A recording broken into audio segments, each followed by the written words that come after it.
Are you a victim of domestic violence? Since 2013, From Ordinary to Extraordinary has helped over 3,000 women, and we want to continue to rebuild the community with one family at a time. Please make a donation or sign up for volunteer opportunities today at IamFote.org. No matter how you choose to get involved, know that every bit counts. From Ordinary to Extraordinary is a 501c3 nonprofit organization designed to empower women and girls that have experienced domestic violence. The Mega Teen event of the year is back. Make plans to attend the Best Southwest Everything Teen Expo 2023, Saturday, April 15th, 10 a.m. to 3 p.m. at DeSoto Town Center. We're calling all teens ages 12 to 18 to come build meaningful and positive relationships with your community. This one-day event will feature empowering workshop seminars, motivational speakers, a prom fashion show, live entertainment, giveaways, and so much more. It's the Mega Teen event of the year, the Best Southwest Everything Teen Expo 2023, Saturday, April 15th, 10 a.m. to 3 p.m. at the DeSoto Town Center, located at 211 East Pleasant Run Road in DeSoto, Texas. For vendor opportunities, call 972-230-9663. Nick Cannon, what we doing in the media room? Oh, what are we turning up in the media room? It sound like... Hey, what's up? It's Shawnee Scott, owner of Media Room 360. And since we have been airing on the CW and Media Room 360 streaming platform, I've received a lot of calls from you that want to start your own show, but you don't know how to start your own show. So here at Media Room 360, me, DJ Big Bink, Action Jackson, and Michael Shawn have all come up with a great idea for you. We are going to give you 12 weeks of training. You'll get to come in, work on our shows, and learn how to put your own show together. At the end of this 12 weeks, once you have your show together, we will produce your 28.5-minute show. All you have to do to get more information or let us know that you're interested in participating is email me at info@mediaroom360.com, and I'll share more details with you there. Michael Shawn and the Takeover Legends, where the truth hurts, but also makes you laugh. Baby, tap in. Tap, tap, tap in. Don't never stop if you want to be on top. Yeah. Low waist, fat, fat, baby, tap in. Oh, I'm going to tap in for sure. Tap, tap, tap in. Yes. Good morning, ladies and gentlemen, and welcome to Michael Shawn and the Takeover Legends. It is March 23rd. Some people call it Thursday. I call it Friday Eve. We have made it to another Friday Eve. We are near that golden moment of the week where we can get this weekend started. And I'll say it again. Every therapist says you shouldn't live for the weekend. Well, then you shouldn't make the week so damn hard. That's what you shouldn't do. Ladies and gentlemen, let me get to it. We got a big show today. We got a very special guest that we're going to get into. And then I will also tell you about the guest that has been confirmed for tomorrow. But first, we do what we always do. Sexy Mo, how was your night last night? Interesting. Interesting. Oh, wait a second. Interesting. Let's get straight to it. What was so interesting about your night last night? Well, I'm not going to say on air too much. I was working on some things. Double shot. But I did something I normally don't do because I'm trying to rest the vocals. I'm trying to rest the vocal cords. I took a gummy and went to bed. I shut my laptop.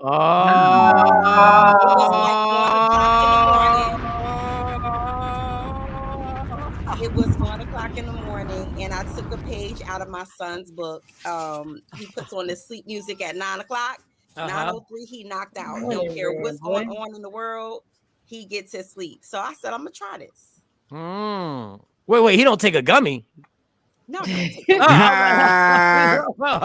medicate kids though. They do have they do have stuff for kids, but that's funny. Controversial, but we are not trying that in here. Hey, we have addictive personality, so we can't do that. Hey, I had my. Well, I'll tell you how I had when I had my first edible, my first and only one. But it worked.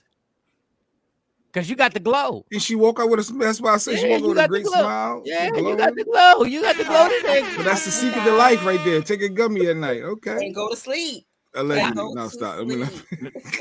Y'all be mad at me. I be trying to tell you these drugs is good for you. I be trying to tell y'all these drugs is good for you. Good morning, Mike. Best sleep I had is after a nice alcoholic beer. So that's good. So is this gonna be the new routine? I don't know about new routine because see, I have there go the so much addiction. stuff to Here you do. go. But I am recognizing that I do need to start taking it down because even if I work through the night and not get any sleep, things get done, but I'm not at my best. I'm not operating at my best. So I need to get some sleep. Oh, that now that is a revelation right there. On Friday Eve, we have ourselves a revelation right there. There's Shawnee Scott. Yes, Jay. How was your night, Shawnee Scott? How was your night? My night was fine, but I did that up in the daytime mode because I had a deadline at 1. But I was tired and I was getting these emails, and I said, I'm gonna close this laptop and I'm gonna take me a nap. And I went to sleep. And I got up, and then I got done. It didn't get to the person till 4 o'clock in the afternoon, 4 or 5 o'clock. But hey, if I would have, when I was tired, it wouldn't have been right. It would have been messed up again. And then other than that, the only other thing was the girls in track practice. But I do want to acknowledge we had a new viewer that we haven't seen before, unless y'all know him. Jay, the guy with the hat on. Maurice, right here. New YouTube viewer. Well, what up, Maurice? Let's go with you. Good morning. And he commented that gummy life is real. Gummy life is real. That's what we like, Maurice. We don't like shyness in here. Maurice, welcome. We like to tell you this is the safe space. So whatever comments that you want to make, you will not be judged here. Whatever's on your mind, just say what you got to say. Listen, we all gonna say what we got to say. This is Michael Shawn and the Takeover Legends, aka Look at that welcoming committee. Ashley Newman said what up to him. Look at that. Good morning. The church of everybody can get it. Yes, and also the church of anybody can get it. Yeah, anybody. This is also the church that the church called the church of anybody can get it. I am the pastor. Shawnee is the first lady. Mo, what was your title in this? What was your title? I'm over the deaconess board. Okay, all right. Open the deaconess board. You over the deaconess board. I think I was bishop. Wasn't I bishop? I think I was. You wasn't bishop. You can't be a bishop. I'm the pastor. You the deacon. You over the men's side of the deacon. I thought he was the associate pastor. The second. Well, he can be the associate pastor. Yeah, because there are gonna be days where I'm not gonna make it. Yeah, so that means that you have to be over in that other box. Not me. Yeah, so you got to always have a sermon on deck. You always got to have a sermon on deck just in case, you never know, because, that relapse is real. I'm just going to relapse is real. You never know. So, Jay Black, how was your night? Night was, what we do yesterday? Night was cool. Had a meeting at my son's school. Mike is Mr. Stitch. Stitch, what is that? Stitch Cho? Is that Mo? That's Mo. That's no. Whoa. That's my comedian partner. That's my partner. We do the sports podcast together. Well, we work on the sports, and he got a segment he would do. Sit your ass down, which was hilarious. Shout out to my man Mo. So go ahead, Jay. So had a teacher conference, like catch up with school and all that good stuff. So I had to go meet with a. Surrounded me and Lady Q, surrounded by, the 5 teachers. And I just had to lay the law down. And here we go with the bullshit. But what I didn't realize, I guess I have an intimidating or aggressive approach that I don't feel like I'm aggressive. I feel like I'm just challenging and questioning things. But apparently that's what I was saying, Shani. They felt like, I guess they felt intimidated a little bit. Dare them. That's what I said. I couldn't believe it either. Them. Not yes. Oh my God. But they did. Me questioning things make people sometimes feel like you're threatening, but you're not. You're just questioning things. That way. I should have had you with me. Because Lady Q gonna agree with them, like, yeah, no, sir, you are aggressive. No, what you are. Number one, they call it. They're gonna say intimidating because you're around a bunch of white people and you have to be black. But you are what you are. This is what Jay Black is. Jay Black is very combative, and he thinks the fact that he went to teachers and said he's gonna lay down the law. That's combative. It's not trying to figure out how we can work a great relationship with the teachers. It's not how we can work together to improve my child's life. It's I'm going to lay the law down to people. And I Jay just Black need people to know that this little black boy has backup and people that care about him and rocking with him. So that's I need them to understand that. But this how I knew that Lady Q may have been right though, Mike. Because the guy First said of all, may have been. Take the word may have been. Take that may have been right. But continue. The teacher said, the male teacher, because there was one male and then 4 females. And the male teacher said, yeah, because I said, I love my boy. I just want to make sure everybody on the same page. Like I laid it just like that for everybody. He said, no, the male teacher stood up and said, yeah, no, I know, because the first day of school when we had to meet each other, the way you sized me up and then started questioning me, talking about how long you've been a teacher. He said, I knew you were serious. But he got my message. I did size him up. I did look him up and down. I did question his creds. I wanted him to know, but I remember this. I remember that, but I didn't think that he had that takeaway because I thought I was being like, nonchalant. Did you tell the story on the show? Yeah, we talked about it the very first day of school when they had the teacher meeting, first day of fourth grade. Me and Jay on the show that day. But yeah, so lady, I didn't think I was sizing him up to that degree where he got that point, but I wanted him to know that I was aware. But message received, and now they know. I've been in every parent-teacher conference. I have never sized the teacher up. You ain't never sized. Let them know that you for real about yours. No, unless you had a fat ass. I ain't never sized. Everybody say good morning to chicken wing. Chicken wing. What up, chicken wing? What's going on? Give a round of applause for chicken wing. All right, round of applause for all. Here we go with the J Black Prince. J Black Prince. It's important. It's important that teachers know. So if your child was in a black school, what would happen is there would be a dilemma. Because when you would size somebody up in a black school, they would size your ass black. They would size your ass right back. But you have an advantage. No, I was very professional, Mike. Like I wanted to know how long you've been teaching. Like I needed to know. Who are you? I'm the parent of this kid that's coming to I'm here. Class. I don't have to give you I don't have to give every parent my resume. No, I don't. I know. But that's a good thing to ask though, because we found out that the grown teacher that was bullying my 12-year-old wasn't nothing but a sub and doesn't even have a degree, but she was teaching math. She was teaching math. Like how you just pop up in there and teach math. But I agree. This was the honors math. She's not just teaching mathematics, she's teaching the honors math, no credentials. This ain't 1 + 1 = 3. Nah, this is real. This is real. But by any means necessary, I may joke with Jay Black, but teachers do treat your child different when they know that parents are involved in what's going on, and they know that you will send emails and you will visit the office. After the interview yesterday, I spent my night watching those. What's this deposition videos of Deion Sanders on prime time for the truth? Well, guess what? That means this show works. Damn it! That means this show works. Yeah, that means this show works. That deserves this. Yeah. Good morning, Stacey. Everybody understand you promote something on here, our watchers, our viewers will go out there and check it out and see what you got going on. That's right. Yes. Carolyn, what's going on? You did, Jay Black. I think Stacey saying you did good, Jay Black. I'm gonna add an extra word in there. Thank you, Stacey. You did. No, she was probably agreeing that with Lady Q, saying that you were being difficult. And I even brought up, I said my son came home the other day and said he was offended because somebody asked him, was that smell coming from him? I ain't appreciate him feeling like that. And the teacher said, no, other kids was farting and stuff. It wasn't him. And the other student apologized. Yeah, because I don't like him being upset. I had to let them know. Don't be asking. Why you ask the black kid, is that smell coming from you? But is the kids asking him? What you want to say? The kids Jay Black. But he didn't fart. It wasn't him that passed gas. Okay, so don't be putting that. I need you to protect my boy. Well, why you putting that on the teacher? Well, I just needed. I need him to find out who is. The teacher apologized and said, no, it wasn't like he broke it. Let's protect him. But anyway, go ahead.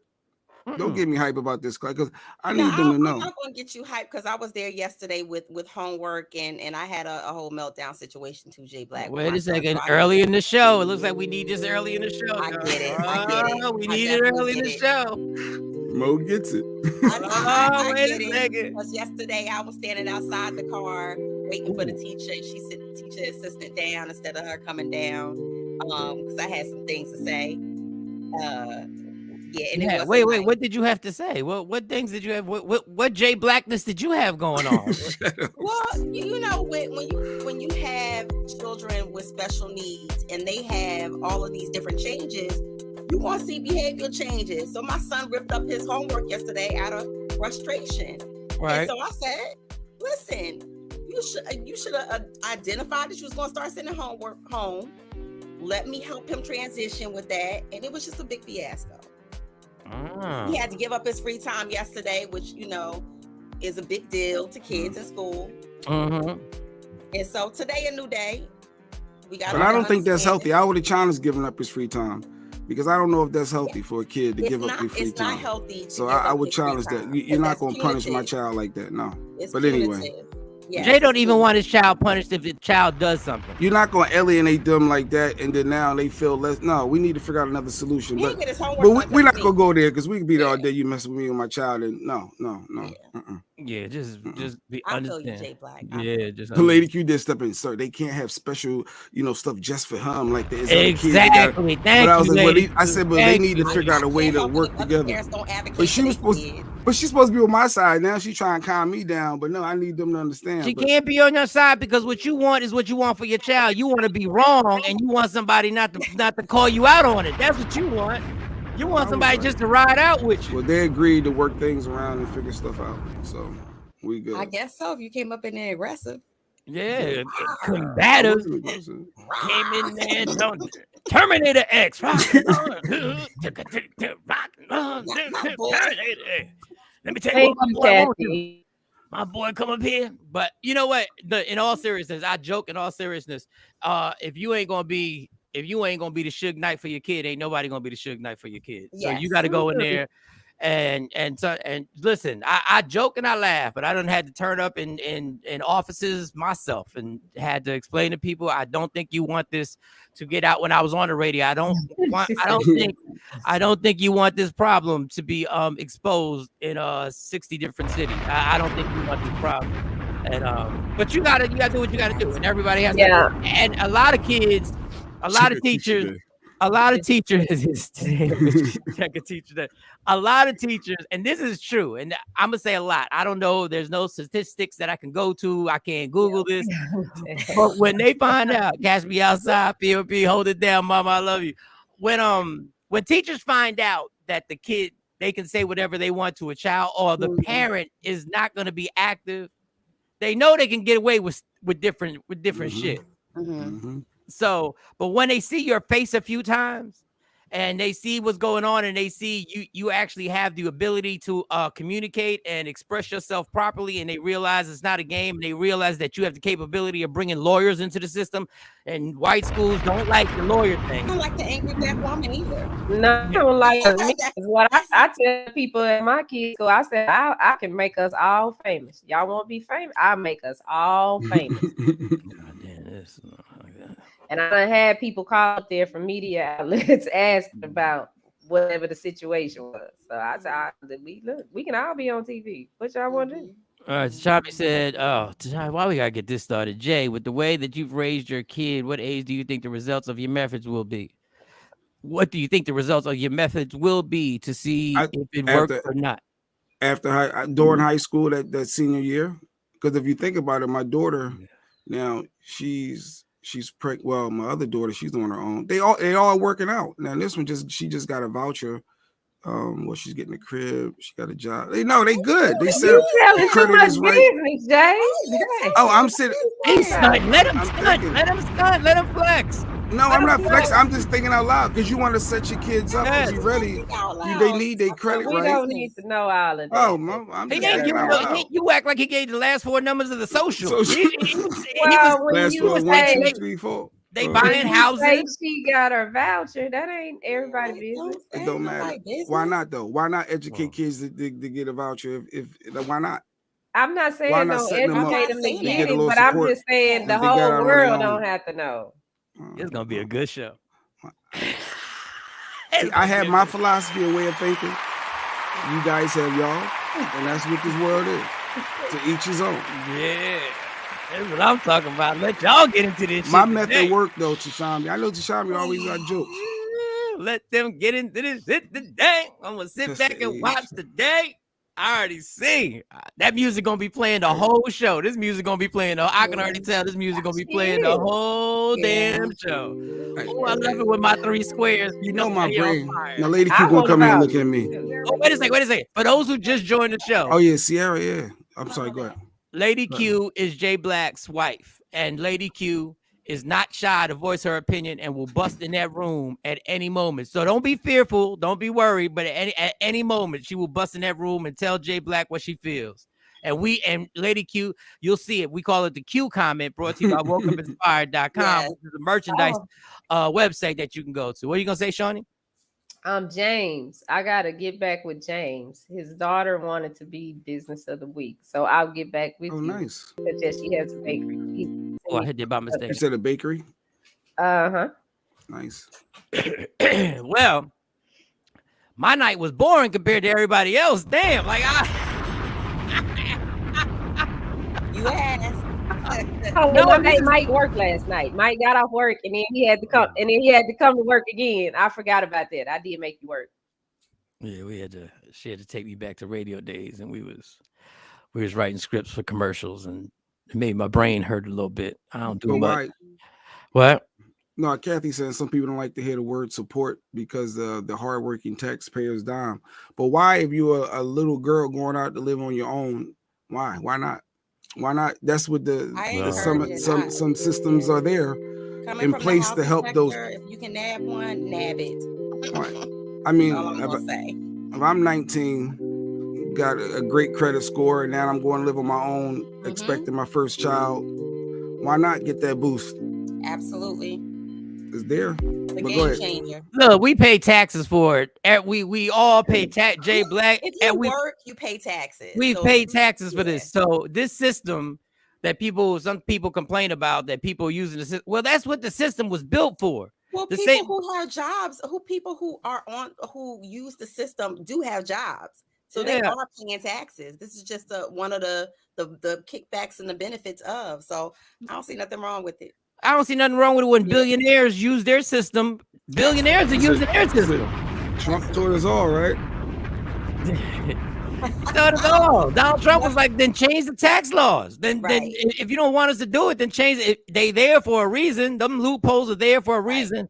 I love you have to deal with your customers because it inspires me not to cuss no one out at my job. No, it was a bad day. Yeah, I wasn't even going to talk about that. The first half, I worked 2 halves, right? I worked the first half. Then I work 2. It's like a double shift. I work the first half in the morning time. Then I get a break because I got to pick up my kids from school and all that. And then I eat lunch. I come back. And then I work the second half till close. So I get there. Yeah. That's a long day. Yeah. So I'm there the entire, other than 2 hours, I'm basically there the entire time. So the first half sucked. The first half, I wasn't in the mood. And like I said, in my mind, I said, bitch, shut up. Like in my mind, I said, bitch, shut up like 12 times. You didn't pass your lips though. One time, I thought I was saying in my mind, I didn't say bitch, shut up. But I was standing there and I said something and I thought I said it in my mind, but I didn't say it in my mind. It came out and the person next to me said, "What you say?" And I said, "Oh, nothing. I ain't saying nothing." I say nothing, but it does because my brain is always like thinking something. I'm either thinking of jokes or thinking of life or whatever. That's why I really can't. I'm not a good employee because I'm not gonna focus on your job. I got too much stuff on my brain. Like, I'm gonna do what you do. You're gonna get like a 5% of what I got going on mentally because the rest of it has already been taken up by kids and bills and career and all that stuff and basically how the hell do I get out of here? Forget what Mike said about abusing the system. But who said? I ain't say nothing about abusing the system. Who said that?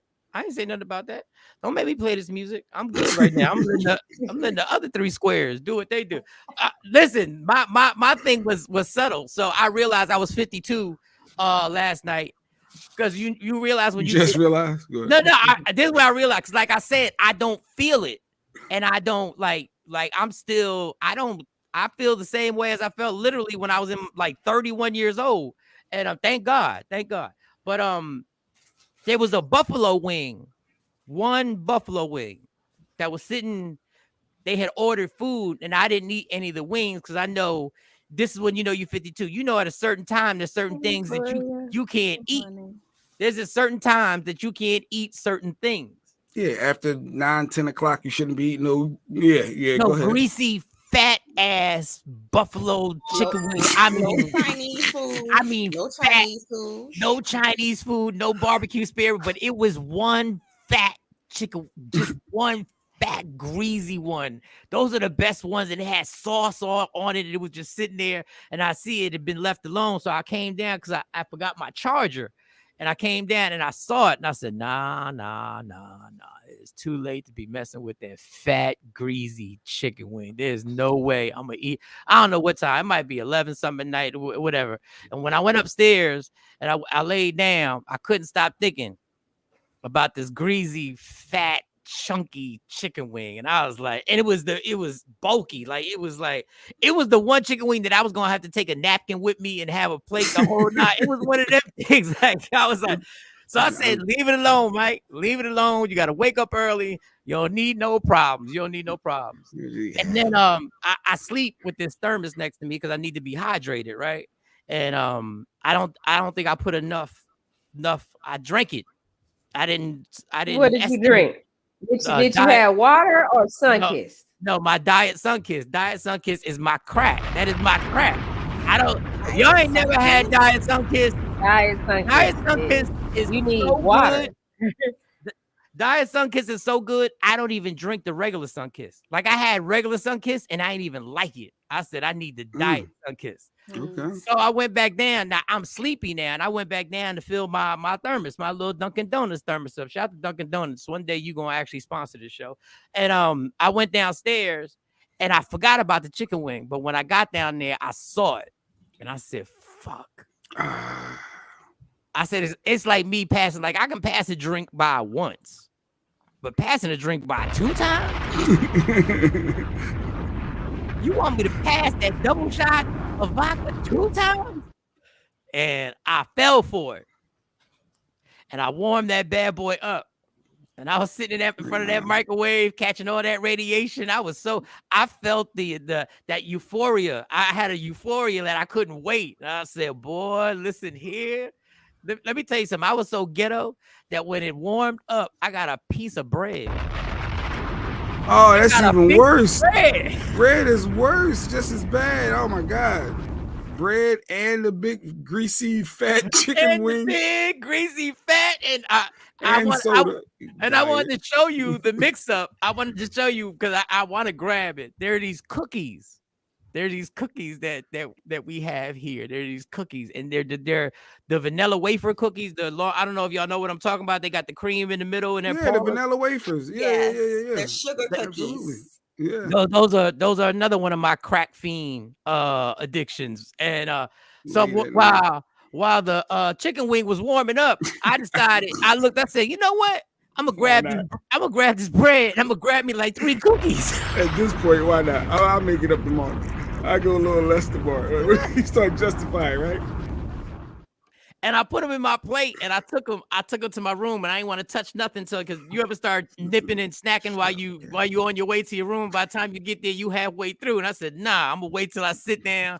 I turned on the light, and I had the fan on, and I went in. I had 1 chicken wing, I had a slice of bread, and 3 cookies. And I turned off them lights and went right to sleep. And I went right to sleep. And I woke back up 15 later, and my stomach was like,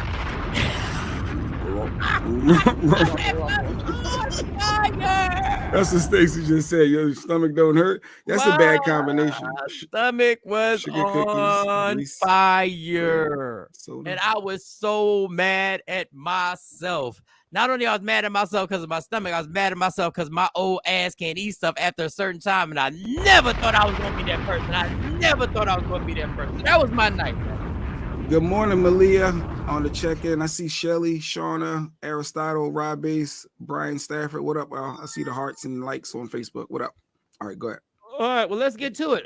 We have a special guest that's going to be on the show later on, Perrion Roberts. For those who don't know, if you saw the BET Plus, what was the name? It was American Gangster. It was about so it was American Gangster. Trap Queen. That's what it was. Trap Queen. And basically, they have excellent, well-done documentaries about former drug dealers. and hers was especially special because I had seen 2 on women, 3. My bad. I saw the Spanish lady from Colombia. I forget her name. She was in Cocaine. Yeah, she was in Cocaine Cowboys, who was murderous. I saw the one lady from the West Coast. So this was the third lady, Perrion Roberts, and she has changed her life. She has gone from being trap queen, running down south, and being a queen pin, and having a Mexican cartel connect. She went from feeding America drugs to now trying to save America from drugs now.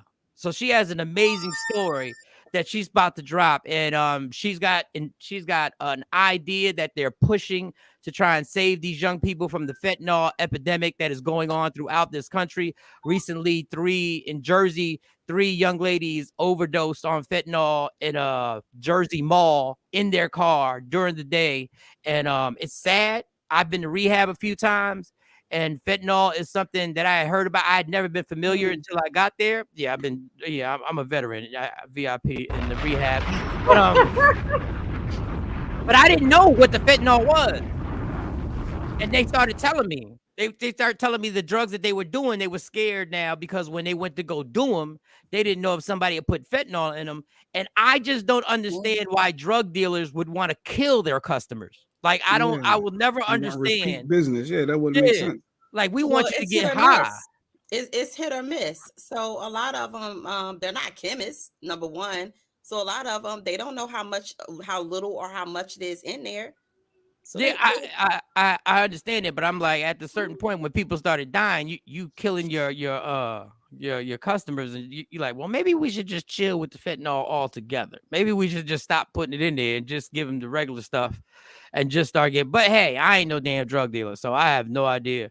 But we're gonna have that interview today, and tomorrow, Mr. Charleston White has confirmed to be on the show tomorrow.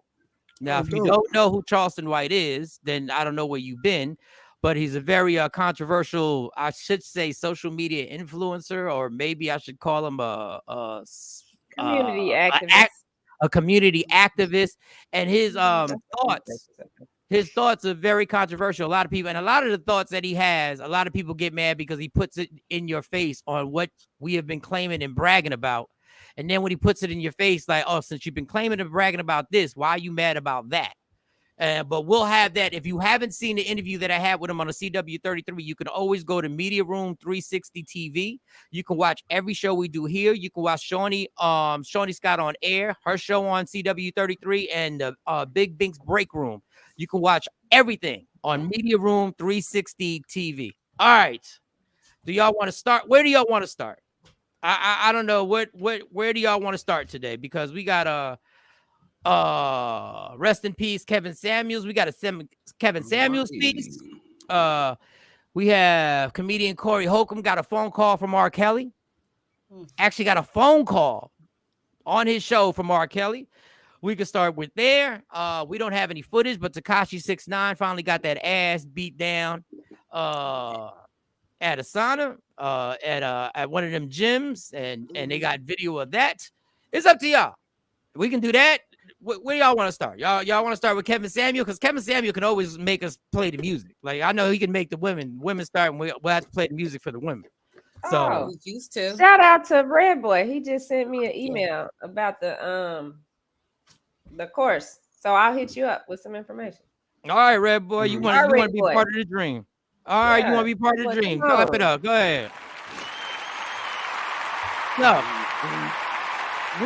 Let's start with the Kevin Samuel clip. I haven't even seen it. I haven't even seen the Kevin Samuel clip, so I don't even know where Kevin Samuel's going with this. Rest in peace. Or where he went with this. You know, one thing I will say, Kevin Samuel had the barbershops on Smash. When I would go get my hair cut, them screens, people would have multiple, separate offices, and every screen would have a different episode of what Kevin Samuel was chopping somebody down. I didn't agree with stuff he didn't. He said. I thought he was, I thought sometimes, but then, other times it's like everything else. Some of it I'm good with, some of it I'm not. Do we have the clip? Yeah. All right, well, let's go. Let's play R.I.P. Kevin Samuel. And not the dominant alpha male or the super select guy. only way you're going to end up becoming pre-select is by approaching women. So women can tell I'm not getting no play? Anybody, all 462 people in the chat room could tell you ain't getting no play. That's the energy you're getting. Because you're a guy that said you don't think you should have to approach women. They should give you choosing signals. Where would you rank yourself on a scale from 1 to 10? How tall are you? I'm 5'10". 5'10". How much do you weigh? Uh-oh. I weigh about... To what? Depending on the day, between 280 285. So you're a fat fucker. So you think a 5'10", almost 300-pound dude, how much money you make? Woo. Like 482 weeks. So you make 482 weeks. So you make 800 a month. You make less than $10,000 a year. Okay. But how many 20-year-olds was Henry? Hold on. Dude, I was a 20-year-old and I was making far more money than that. In the 80s, where minimum wage was $3.35 an hour. So I need to hear it. It's 40. How long? You got a big dick? Huh? You have a big dick? I mean, it's above average. I ain't no Ron Jeremy. No. I asked you if you had a big dick. I didn't say it was above average. I don't know what that is, really. Nigga, you know if you got a big dick or not. Stop the bullshit. Well, damn. You know whether or not he got a big dick. I know I got a big dick. You don't know? I mean, you don't have a big dick. That's the point. You don't have a big dick.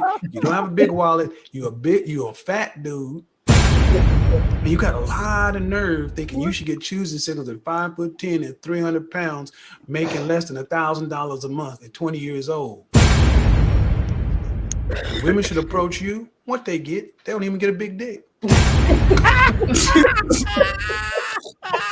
He had to laugh at his Oh God. Now, see, the dude. One of my moments I agree with. Yo, the dude would have been better off if he tried to say that he needs a woman to show him signals. No, what you are is you shy. You shy, and you're not secure in going up. Now, one of the hardest things now in real life, one of the hardest things in life for a man, a heterosexual man, is to learn his formula on how to approach women, because everybody does it differently. Everybody does it differently. Like just because I'm funny, that's allowed me to get close when I was trying to holler at a woman to get close to him by being funny. And a natural conversation would be, something they would laugh. And I said, okay, this is my thing. It started in high school. My thing was, listen, I can make them laugh. This is how I can crack the codes early in my life. This was my high school thing. So he would have been better off just admitting that he's shy and that he's scared to holler at these chicks. I walked back to the room. I bet you did. I bet you walked there. You were like, huh? What I miss? I just went to the bathroom. What I miss? I was about to go make me something to eat. I was about to go grab a chicken wing and a slice of bread with some cookies. And all of a sudden, I was realizing, well, they talk about what? They talk about what? Now, what do y'all like? See, y'all grown now. Y'all grown now. Do y'all get because y'all different now? Because in your 20s, let's take y'all back to your 20s. Yes. A dude making $41,000 in there at 20 years old. Go ahead, Mike. Because you're in your 20s. Should we bring up the weight? Okay, keep the weight out. Keep the weight. No, at 20 now you can. Because they can see this, so they can see on the outside that he's 5'10", 280, pushing 300 pounds, but making. And he's not working out. All he would have said he worked out. He working out. He ain't working. He ain't work. But do y'all? All right. First question: Do y'all give signals when y'all was out there? Did y'all give signals, or did things just happen? It just happened. Or do y'all ever give signals? Like, how do I know? Like, Mo, how does a guy know back in the day that you are now interested? Did you blink, flirt? Well, first of all, if he's confident, not cocky, but if he's confident in himself, in his conversation, then I don't have to give any sick. He knows it happens organically. Oh, he knows it happens organically. Yeah, a man is going to know if a woman is interested or not through the conversation. I shouldn't have to give no That's signals not like true. no airplane, like I want to be chose type No, of but of vibe. But just like a man gives you the vibe that he's into you, what type of vibe do you give? That what type of vibe did you give? Do you Because we extend a all give off conversation? something. I give receptive conversation back. Okay. Right. My body language is pleasant. Okay. Y'all don't look at body language. Right. Oh, you do the touch the shoulder. You laugh and touch the shoulder. You touch him. You know, boundaries matter. So you know, you gotta be careful how you touch people. You gotta respect them, man. Gotta be careful how you touch people. But if you talking to a woman, right, and she got her back, like, oh, okay, and she not really like invested in what you're saying, she's not giving like meaningful feedback. right. And she giving the one word, oh, all right. Okay, yeah. Oh, that sucks. Oh, that means she's not interested. She's not interested. Oh, that sucks when you get. She's already friend zoned you in her mind. You're already in the friend zone. You already in the here. Take my card. It's something. And if she give you her card, like you could forget it. If she gives you the card, you can forget it. If she gives you the card instead of saying, you know, here, put my number in your phone. Oh yeah. Because most of the time when you get cards from people, especially in your 20s, you get cards from people, where they go, they get thrown on a dresser, they get pocket. Like it's not really a connection, especially if it's not business. And that body language thing is true, because I knew it when Shawnee held my hand in New York that there was something. I'm a bad motherfucker. Yeah, if there's not any body language like going on, you definitely know. If you're not sure of yourself, then you're gonna keep pressing, even if you're getting those negative body language signals. So, all right, Shawnee. Now Shawnee's a little different, but I'm gonna let you. She's a little different. I ain't gonna lie, she's a little different. But go ahead. Every man that I've ever talked to has told me I didn't know that you were interested, because I don't give off those signals. Anybody that comes and talks to me, I give them the same energy, because I'm gonna look you in your face, especially a dude coming to talk to me. Yeah, I'm gonna look you right in your face and talk to you and answer whatever question. I'll be polite. Most of the time, I have the resting bitch face, so people don't know, and they won't say. So I have to disagree with Mo that they know, because I know I don't give off those signals. I'm not gonna. You got the resting bitch face, girl. They ain't gonna know. You give everybody the resting bitch face. And at 20, I wouldn't know either. And at 20, now you couldn't be fat, because I wasn't fat, and I went to the gym 5 times a week, and I would get up and run 2 miles every morning. So no, my dude definitely could not be fat. You didn't have to be 6 feet, but you showed him be 5'1" like me. But the money, and at 20, I wasn't thinking about how much money does this person have. It was, okay, can I deal with you? Do I even want to be around you? Do I want to talk to you?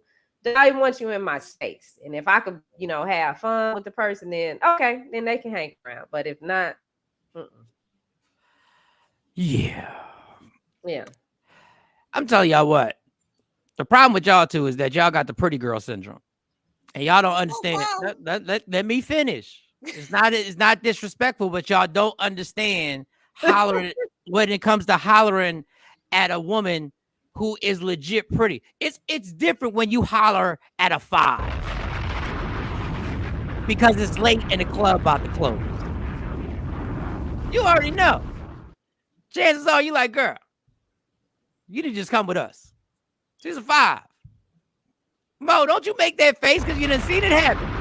I appreciate your honesty, man. You done seen it happen. But when you jump when you in the 7s, the 8s, once you hit a 7.5 and you get to the 8, now you know that this woman has been used to people trying to holler at her. So she got a cocky attitude now. Now her attitude is different. Her attitude is, I've been the star of the show my entire life. When I walk in someplace, I get attention, knocker. So you coming over here with your little funny little jokes, and all that other stuff. Yeah, that's cute. But it takes a lot to build up. It's like going, like I said about relationships. It's like going from high school basketball to college basketball to the pros. And when you get to the pros, You gotta have the fakest confidence you've ever had. Shawnee didn't take that mess back then. She kept guys accountable. Yeah, until she held my hand in New York. Then it all changed. That's common sense. Damn, come on. I think we do it money because it's elementary school. So yeah, he's seen it all. But ain't there some truth to what he's saying, though, Mo? To be honest, and Shawnee, that when you feel like guys are always trying to holler at a female, if you're that female, you know guys always trying to holler. Your confidence is different. You're looking at. I don't feel like guys are always trying to. But I don't feel like I never felt like guys were always trying to holler at me because just because somebody was talking to me didn't mean in my mind I didn't take that as they trying to holler at me. Because if I start talking to somebody, it don't necessarily mean that I'm trying to. You're not naive, Shawnee. You're not naive. You know. No, that ain't naive. Just because somebody say hello does not mean that they trying to holler at you. That does not mean that. They could just be being polite. They're not on the East Coast. Lady Q with the Q comment. What you brought woke up inspired. I damn near cursed Mr. Out when we met. I gave him my club name, but my real number. It was meant to be, I guess. Yes, it was. Yeah, when I called, I asked for the fake name. She told me her name was Tammy. I said, "Do you remember the name?" I remember the name because she lied to me. That's how we started off with a lie. And then she told me who? She didn't even know who? Tammy. Like, and she forgot that she told me her fake name. And I'm like, dang. And then she's like, oh, and then it clicked. But yeah, she lied initially. But y'all know when a guy is trying. Keep talking. I gotta grab some real quick. Keep talking. I was just saying, y'all know when a guy is legit trying to holler, and you know that if you're not physically attracted, usually you immediately shut them right down, or you put up the snub nose. And I'm just saying that the pretty girl syndrome is real, I believe, and you can act like it don't exist. But it's true. I'm not going to say it doesn't exist, but I don't think that every pretty girl embodies that. Put it that way. Yeah. I don't think that every unconsciously. You don't think that they know I'm always getting hit on. People are always trying to holler. Come on. I think the ones who are stuck on themselves, a lot of the ones who are conceited, may have that mentality. I was going to say Shawnee was green. I wasn't going to say that's my best friend. Shawnee can't be. She can't be that naive. She can't be. But Dwella confirmed it. But everybody wasn't trying to holler Dwella. Everybody wasn't trying to holler Dwella. Go get her, Dwella. Go get her. She be playing that bullshit. Go get her. She be on that bullshit. Go get her. So every time somebody try to talk, I dated a different type of guy in my 20s, so I can't really speak to that whole struggle of how a guy is perceiving a woman type of energy. I don't think that's true though, Jay Black. What's true? For all women, not for all girls. No, the syndrome, the pretty girl syndrome. The pretty girl syndrome is real. I'm not saying y'all. The pretty girl syndrome is real. You'll be at the club, you see the one who's getting hollered at all night. You'll be at the comedy club, you see the one that every comedian is trying to holler at. Every girl who you think is pretty may not have that level of self-esteem to even feel like, oh, everybody's trying to holler at me. But so you have to look like you're looking at it through the lens of, wow, she's beautiful. Wow, she's pretty. I know everybody want to holler at her, where she may not feel that way about herself. But please, she's dancing in the middle of the dance floor by herself, winding it up, looking for all the attention. Please. Maybe she like the dance. Shit, Jay Black. I like reggae music. I like salsa. I like merengue. And them moves stick. Good morning, Joy. It doesn't mean that I want attention. It just means I be in my own world when I'm in the club. Look, I've been at the club with I mean, Mo wanted attention. I've been at the club with Mo. Mo wanted attention. Stop playing with me. Mo walked in that club and shit stopped. Matter of fact, I didn't even literally. No, that's not on you. That's not on you. But what I'm saying is, whatever, like you said, a woman might not feel that she's as dope as we all think she is, but that doesn't matter. That's your personal feeling. I'm saying how difficult, people don't understand how difficult it is to approach a woman who's the star of the spot. Like you gotta really suck it up and be like, all right, we going in. But you have to be confident, just like with anything else you want. Doesn't matter how high of a bar you think it is. If you want it, you're gonna go after it, and that's why a lot of people be like, "Oh my gosh, how he get her?" Persistence and confidence. Yeah, but everybody's got fake confidence. So we all got to make believe because I got confidence. I got confidence most of the time too, but I'm scared to death before I get on stage. And I got to make believe. I got this confidence. Dwella said most guys would pass over me for being the fair-skinned chick, thinking I was stuck up. They'd approach Shawnee and get the business. Well, damn, you saying they only hollered at Shawnee because they thought she was stuck up? Well, damn, the well. No, they hollered at What Shawnee she's because she was the saying- dark skinned girl. No, they would holler at pet- Dwayla because I am the dark one, and we've been kicking it since 3rd grade. But she's more approachable. Like her body language, she's inviting. I'm not. I'm standing there like, what you want? The way you don't made up. So I may have on my hair in a ponytail, some sweatpants, and my sneakers. But yeah. But men will tell you if I know that you're you're trying to holler, Shawnee, that's attractive. But she what said, you just said about the hair, sweatpants, ponytail, not really made up. You'd be surprised. Like the men that I talk to say that that's when they feel like women are bussing. Like that's when they want to talk to a woman the most, when she is on her downtime. And I think Dwella was saying the fact that she's lighter skinned, they say, you know, she's stuck up. I'm gonna go with the easier catch. The dark skinned girl probably got a little less, self-esteem. Easy to bag. And they found out real quick. This ain't what you want. And I tell you all that stuff that guys say, oh, well, when they got sweatpants on, that's when I feel. Guys think everything's attractive. Guys think every damn thing. If you look good, you could be wearing some damn, you could be wearing no shoes. Back in the day, I used to dance with all ugly guys or not attractive guys at the club because girls kept turning them down. They were fun. Yeah. Kathy just wanted free drinks. That's all Kathy wanted. You gotta stay. You gotta understand when you're not. How you get it. Unequally yoked sometimes. Hey, sometimes guys have to admit this is when you really got to do it. Sometimes guys have to admit this woman that I'm about to try and holler at is out of my league. This is probably not going to be a good one. This is probably not going to be a good one. She can say though is no, yeah, right? Yeah, that's and what she can say. So this is why the drinking problem started. I had to go to the bar, get me, courage. Get me like 2-3 double shots, and be like, all right, here we go. Let's see if Holly Berry gonna holler at me. Let's see. Even in my 20s, you had to stand 10 feet down. Like you had to have some confidence, like about yourself. Don't know, like that's even if you faking it until you make it.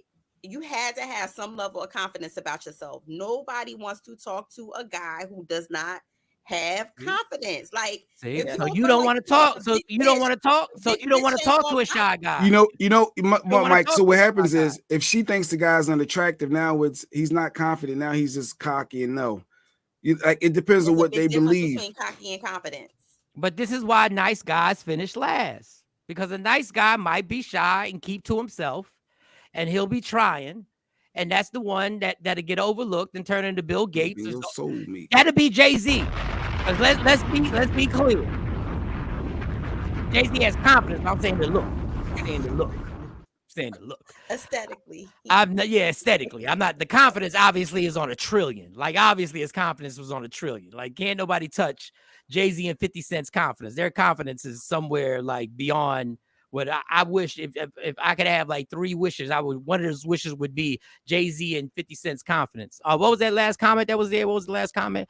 I never drank alcohol in my life. I just like to have fun. Man, let me give you a round of applause. God, I wish I knew how to do that. Go ahead, bro. She don't need no liquor to enjoy herself. Oh, you need to teach a class. You need to do a YouTube class on how you figure that out. Just put a video up, please. Lord have mercy. I don't even know if I could have walked into a club sober. I don't even know why people go to clubs sober. I don't even get that. But damn, Kathy, they are fun. Kevin Samuel, rest in peace. That's the one time I definitely agree with his rant. You ever dated somebody who was ugly? I did. She said I did. And this is all. This is all subjective. This is all subjective. I didn't think they were ugly. He was ugly. Yeah, I ain't never dated nobody I thought was ugly. Yeah. So, Mo, why would you start dating someone that you wasn't attracted to? Because that means there had to be a beginning. So the beginning is we were in a group, and all my friends, they was like, you should talk to him. He this, he that. I was like, I don't. He ugly. I ain't talking to him. But because we became friends, you know, sometimes that niceness and all of that, it wears you down, and then you see past the ugly. Yeah. This is what guys do, Mo. They be like, but her body. Right, Ashley. They were, Ashley. They were. But this was I do number 3 date drug dealers in my 20s. Go ahead. Yeah, she did. And she was fat. What'd you say? A couple of things had to be fat. Yes. Oh, yeah. Jesus. Here y'all go. What are the couple of things? What are the couple of things that had to be fat? I like my pockets like I like my shoe size. Right. No, I ain't gonna lie. The funny thing about dating when God, yes, he had really little hands. Yes, you stupid. When my wife ugly, but she give and take, right, Richard? It's give and take. Why do I gotta read? Why do I forget that? I just let Richard. I keep forgetting. Just let Richard's comments just sit there. Don't read them out loud. Just leave you gotta it read it. there. You gotta show them love. Oh my You God! took time to put it out there. He said my wife is ugly. This is for guys. This is how you know a guy's girl facially wasn't attractive, because they always would talk about her body. They be like, yo, her body, she got attracted to her body. Her body is crazy.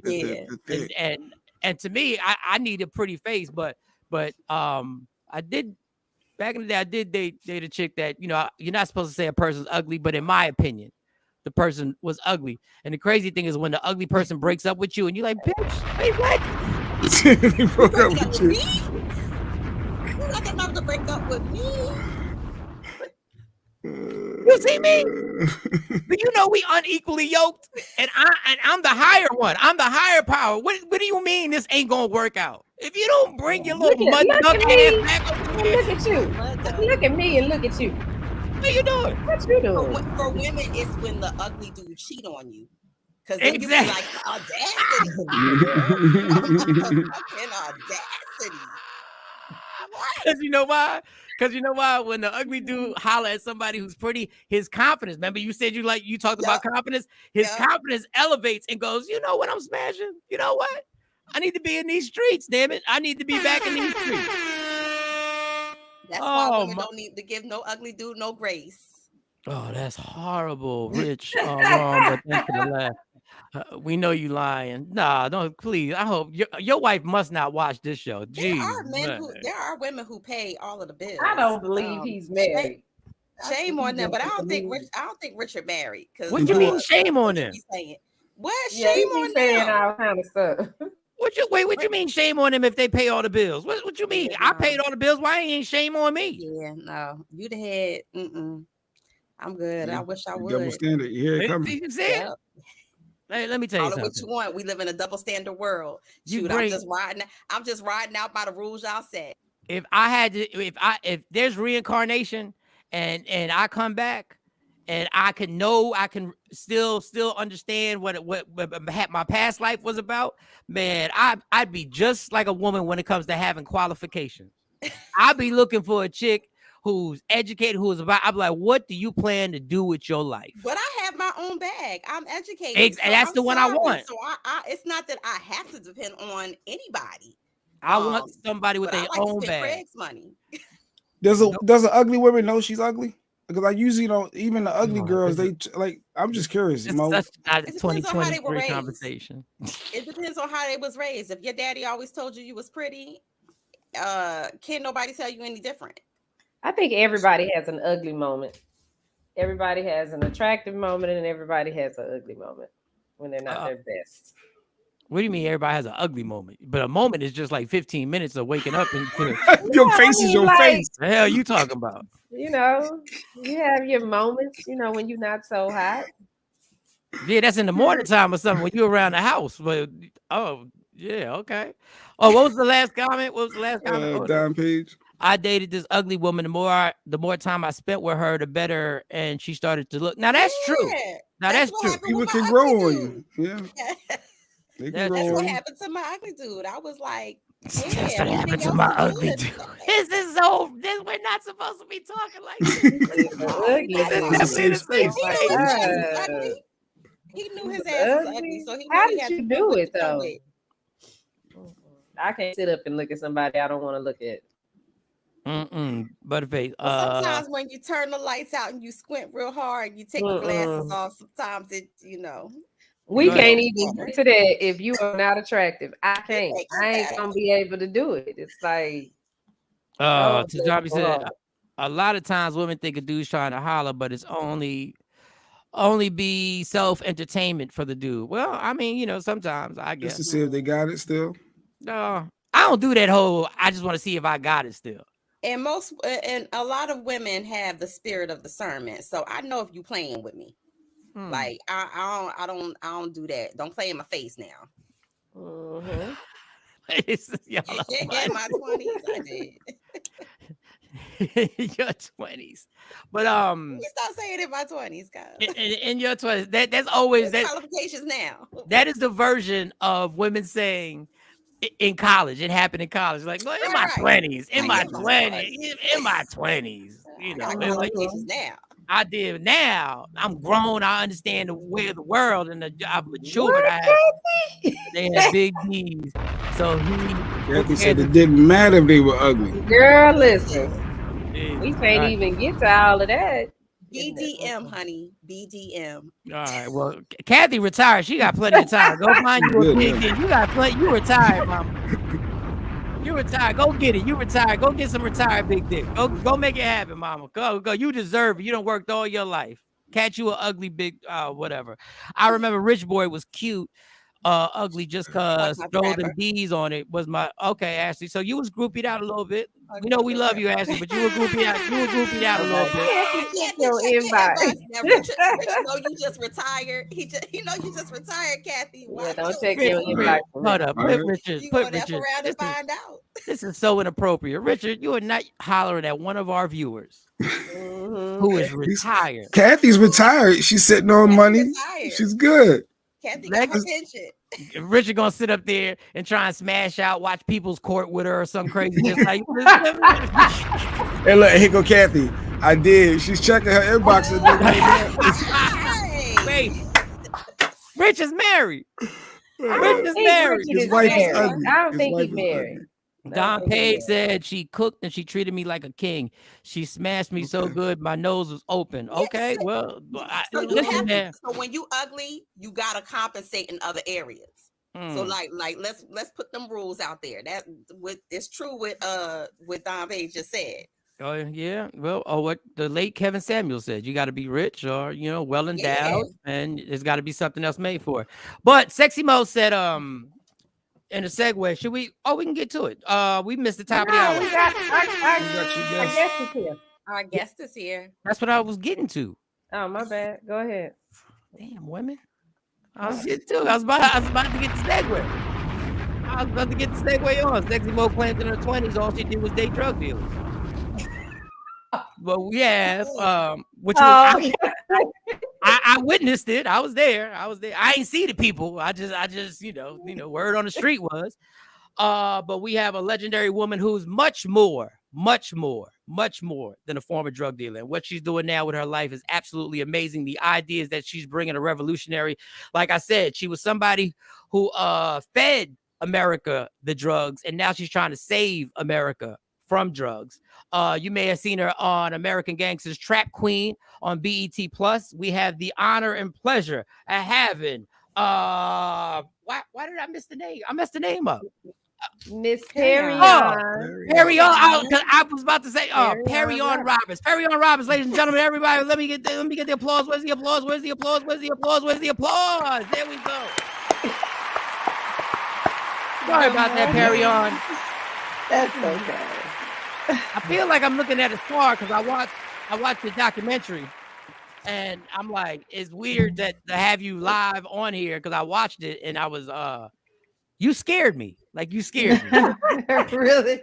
Like it ain't nothing scarier than a woman who's attractive and dangerous at the same damn time, but dangerous like you made a statement, and I don't want to do too much jumping because I want to go through your life, and then I want to get to the important stuff that you're doing right now that I think is genius and amazing. You made a statement, and I was like, you were like, if a man came over, he could sleep with me, but then he had to sleep on the floor with the dogs. I said, well, God damn. I said, wait, I can't stay on the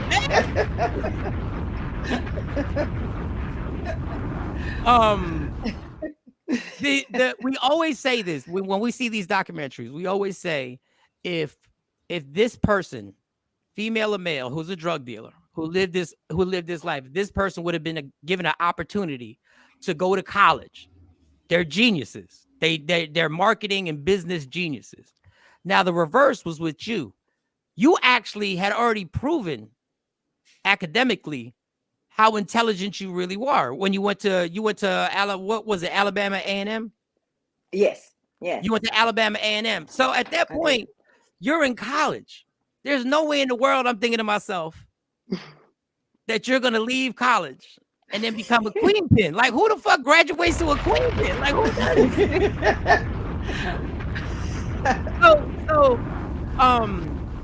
Because we don't have a lot of time we're gonna get into your family life and stuff like that, which is very important. I think played a major role in some of the triggers that you have. No pun intended.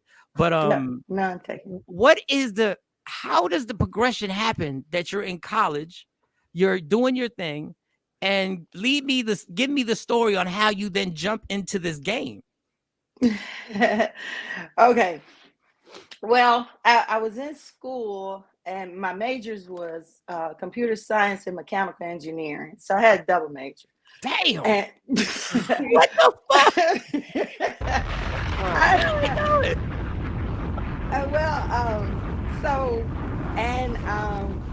So I academically was doing very well. But I asked my mom, I said, I go to college, we go to college so we can get out, have a good job and make money, right? And she was like, yeah, that's the plan, to make a lot of money. And so when I started selling drugs, a little bit while I was in college, and then, it progressed on until I just left A&M totally for a little while. Then I went back a couple of more times. But anyways, I was thinking at that time, why am I going to school every day so that in 4 years I can make money when I'm making money now? Right. And I can make more money than what I would be making, legally. Right. But that would have been a progressive money that I would have later on got a chance to enjoy without the barriers that I had to cross. Now, we're going to backtrack a little bit. Who was the person who introduced you to drug dealing? Champ. So that was somebody that you were involved in, that's the gentleman that you met at the club, that the teen club that you guys used to go hang out at and everything like that. And then how does he introduce this to you? Like, how do you get involved with him selling drugs, selling the weed? What's that conversation like? Okay. So when I first started dating him, that's not what he was doing. He and his cousins, they were breaking in buildings and just taking everything out of buildings. They actually closed a lot of small businesses by doing that. And with them doing that, well, then my dad was a contractor. He had his own business and building houses and whatever. So when they break in walls and stuff, then I would tell my dad so that he could get the job to, fix it. Yo, that is so fucked up, but that is so brilliant at the same time. That is so brilliant. So go ahead, continue. Go ahead. So I was working at Taco Bell and I was going to A&M at the time. And so one day, because they hung in the projects all the time. I had never been to a project before. And so he came to, I was at his mother's house and he came there and he said, well, they make a lot of money off of weed in the projects, and he said, that's what we should be doing, but we don't have the money to do it. And he said, well, let's use your check, so we use my check and my school check to finance. Okay. And so we lost because it was so many. It was people out there that already had their clients and stuff. So if you hold on to a product so long, you'll lose because it has to keep turning so you can make money. And so we lost several times, and then finally when I got my income tax. Then we can buy more. The famous income tax. Hold on. Let's clap it up for income tax money, baby. That refund. Technically, we should blame the government for you starting to sell drugs. We should blame the government, damn, sending them refunds. But go ahead, so you get the income tax. You get the income tax for that, but that's what happened. So then, therefore, we were able to buy more, and then, therefore, that's when we started dominating in selling the marijuana. We rose up really fast, and he shot a guy in the midst of all of that, and he had to go to prison.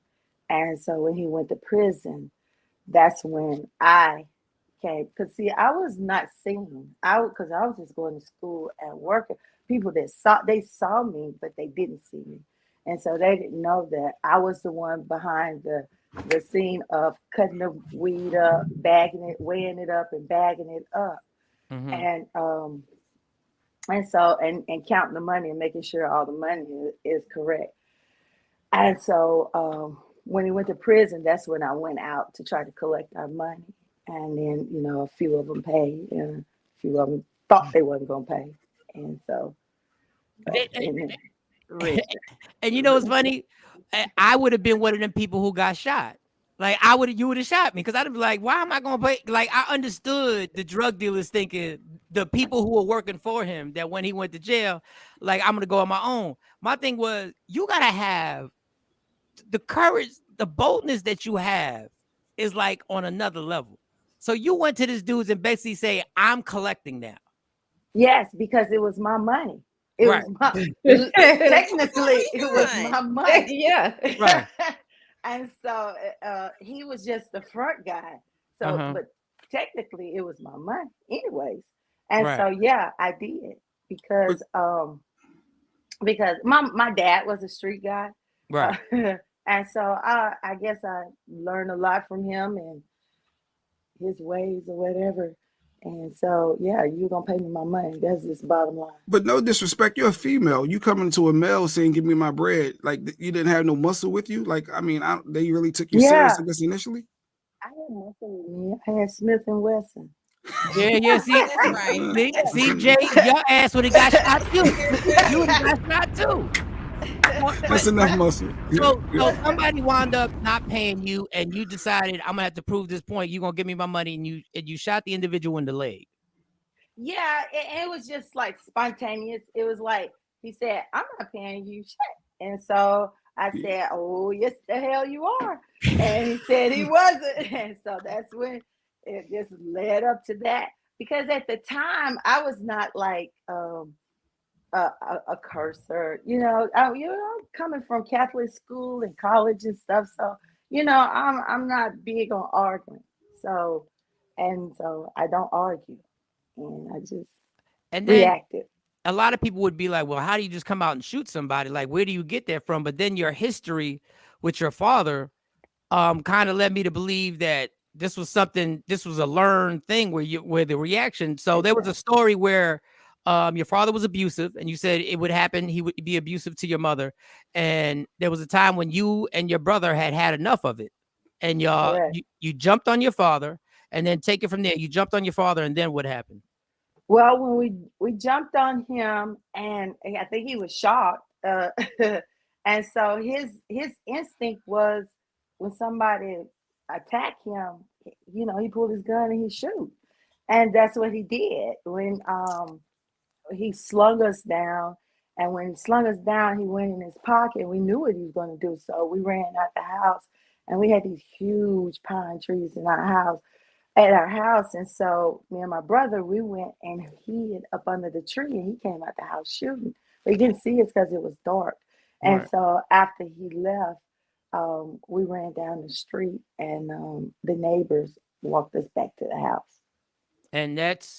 And that wasn't the only time that he shot at one of your siblings. He actually shot my youngest brother in the leg because he worked with my dad that week, and he decided he didn't want to work the full week, and he left. So when it was payday, he was gonna try to make my dad pay him before he paid his workers. And so my dad just snapped and told him he wasn't. So he was gonna reach for a stick, and when he went to reach for a stick, my dad shot him in the leg. Well, goddamn. It's Damn. okay. And Perrion, you have to realize my real job is I'm a comedian, so I don't want you to take offense. Like white kids' parents put them on timeout. Your daddy was shooting at your asses like that. That is a whole different level. So I wanted you to tell that story because do you think that had an effect mentally on? Obviously it did, but I'm going to ask you: was that what instilled in you that if it goes down, I'm quick to shoot somebody? Well, yeah, because my dad also told us, and well, he definitely told me, because we talked more than he did with my brothers. He told me if anybody attempt to do anything to me, then I'd be the first to shoot him, because he said I'd rather go and get you out of jail than to be burying you. And so he said, anytime you pull your gun, you shoot. I don't care if you shoot in the air, in the ground, whatever you do. He said, but you use it. You let them know that you will use it. So that's what. Yeah, and my dad taught me to call the cops. Ain't that about a bitch? My dad said, call authorities. Dad, you ain't see Trap Queen.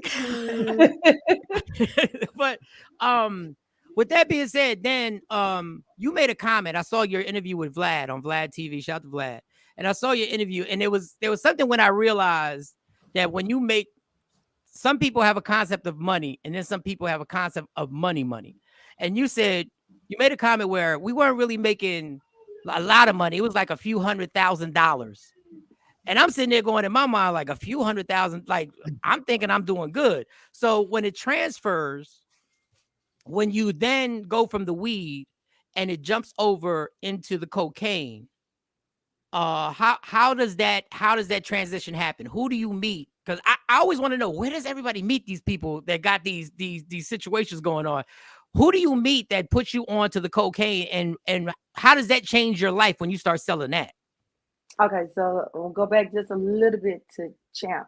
Okay. Champ had younger siblings, and he had one brother and his cousins. They all were little boys. They were younger boys, not little boys, but they were younger boys. They used to steal all the time. So, and they used to ride their bikes. So I stopped. I said, well, I'll take y'all, but you have to give me 50% of everything that you take. And so, so I had developed this relationship with these younger guys from the project anyway, you know, as they were growing up.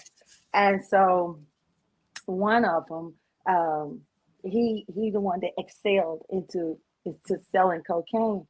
But at that time, when he started doing that, I had went back to school. So I wasn't selling drugs anymore. And so I was coming up the street. I was just riding, and he flagged me down at the light and told me to pull over. And he told me that he had it going on in the project. I said, doing what? Stealing? He was like, no. He said, I'm selling cocaine. I said, you ain't never seen no cocaine. And he said, yes, I am. Yes, I am. I really am. I'm doing it. He was like about 17 and a half, about getting ready to turn 18. And so he, I said, all right.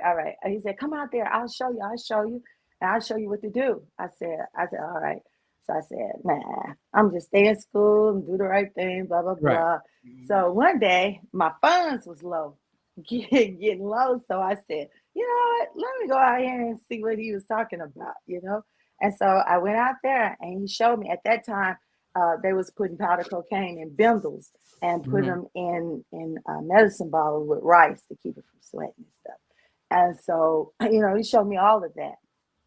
And I said, okay. And he was doing it. He had little workers and stuff. I said, I like. Right. And so then I started going out there. I had a little beef with some of his little fellows one day. I went to the project and they're gonna get around me in a circle. But see, they didn't know me, but he did. And when they gathered around and said I wasn't going to sell out there no more because people would start coming to me. Right. And so when they formed a little circle, and I guess they were going to attack me at the same time. So I went in my back and I was getting ready to come out with the pistol. As I was coming out, he was coming out the door yelling, "Y'all better leave her alone." And Right. just when he did, I came out and I was busting. They all got down on the ground. Ooh, boy. And so and then that just, led to one thing to another. So, and we don't have, and I would love to hear, because I really want to focus on what you're doing now. Like, I really do. So that's why I'm trying to like streamline everything. So when that happens, at the height of the cocaine selling, at the height of it, what was the income like? What was the money like coming in, like monthly? Oh, monthly. I was raking in probably about $1 million or $2 million. I had at that time I had the Mexican cartel that I was, getting it from. So I had massive amount coming in. And so the people in Huntsville, it wasn't enough. I didn't have enough workers. So I started branching out in different areas of Alabama where I knew people at, and then it just started growing. So I think last count that I had about 77 guys working for me or more. I don't remember the exact count. Somewhere in there. Did they have a 401k plan? Anything? Did you give them a nothing? Yeah, give me my money. Give me my money.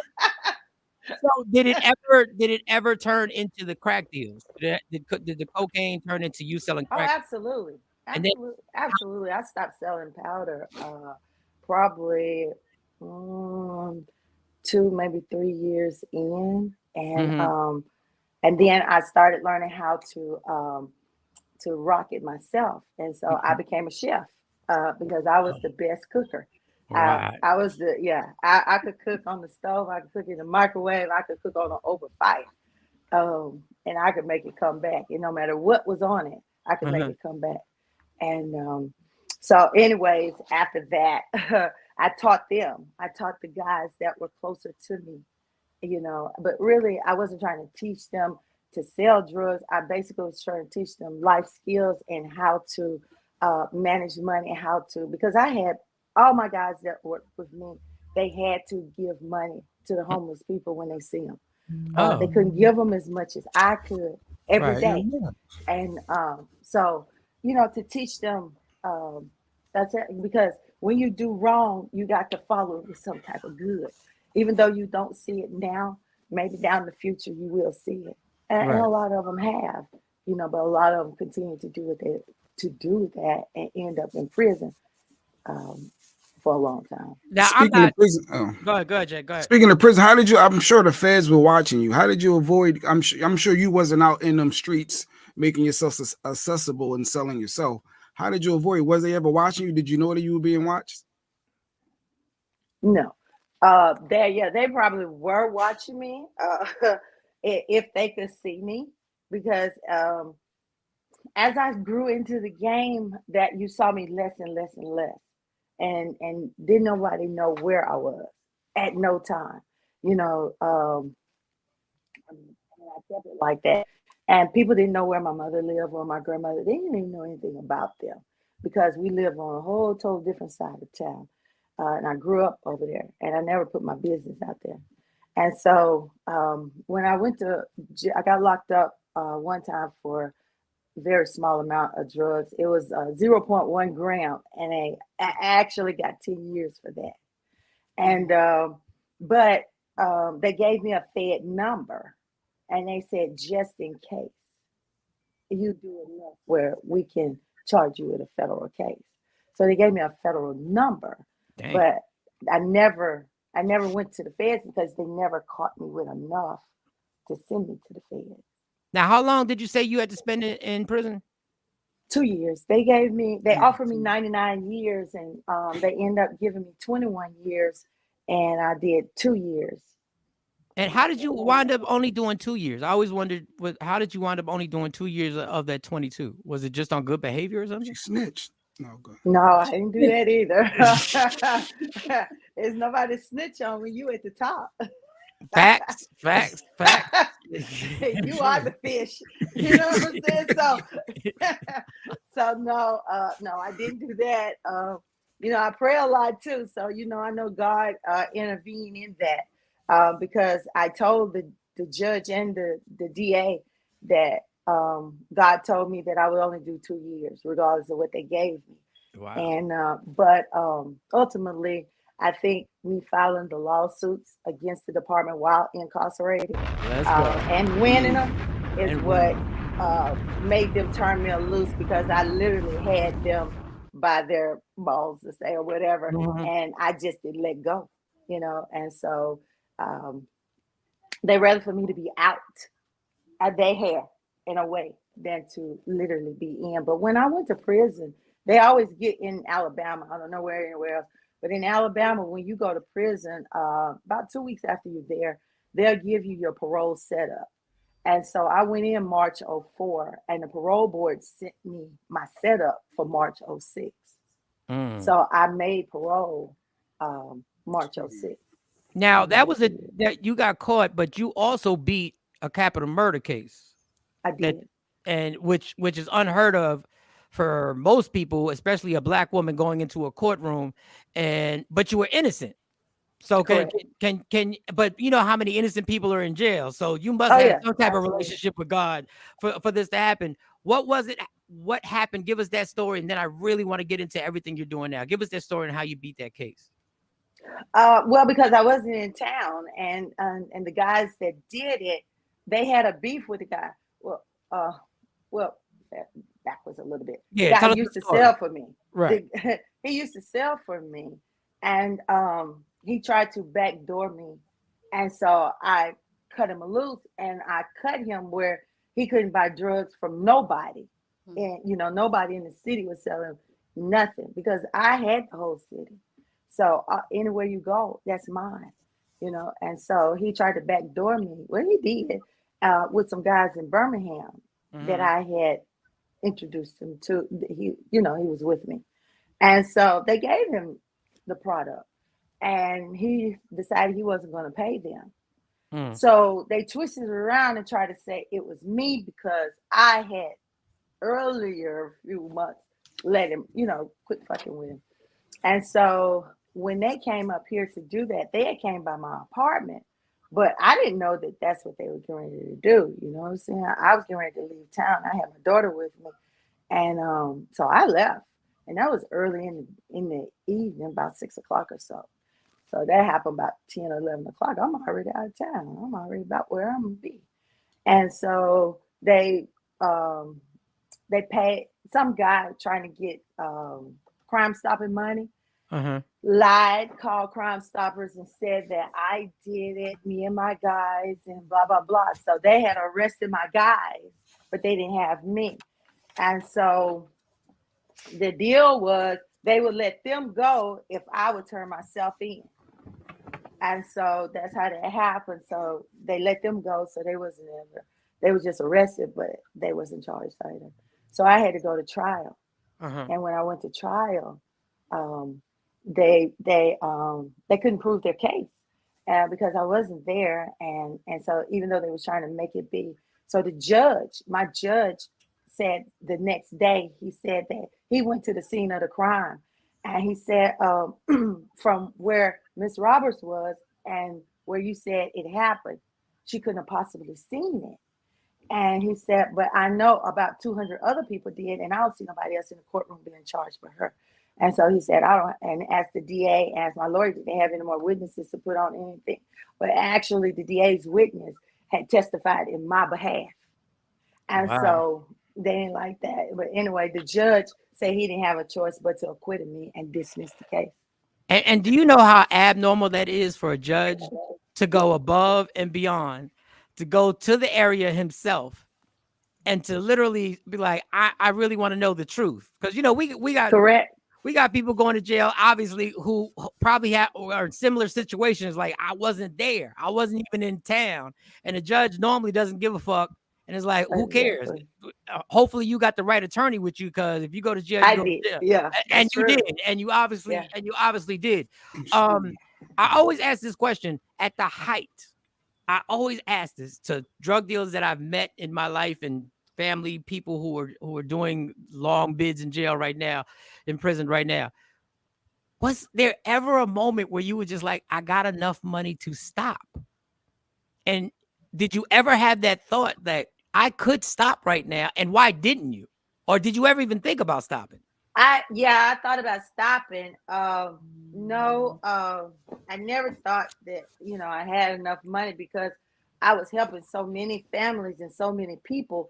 So it's like, I got enough money for me, but then what about them? What about the kids that won't have Christmas next year or this coming year, or shoes or food to eat that, I literally took care of across the state.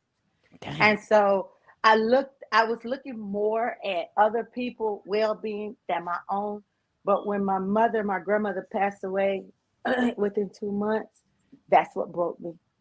So that's why I decided to step away.